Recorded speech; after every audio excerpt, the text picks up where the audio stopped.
Good morning जय जगन्नाथ आउ गोटे न्यू मिनी व्लॉगिंग को आपण मानक स्वागत करुच्ची। तो बहुत दिन पर मुझे गोटे आज व्लॉगिंग करी। तो मॉर्निंग रू मोर किचन ही स्टार्ट होता मोर टी करदे प्लस इे ब्रेकफास्ट रेडी करी छुआ प्लस आम दिज सी ड्यूटी जी बोली से सेविंग होते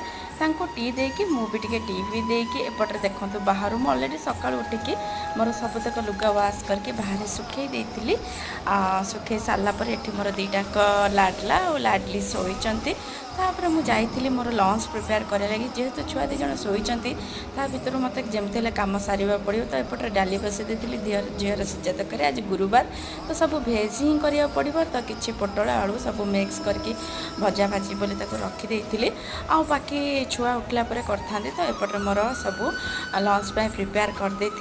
तो मो मिनी व्लॉगिंग टी आपण मानक केमिति लगुच निश्चित आप लाइक करेंगे कमेंट करेंगे सब्सक्राइब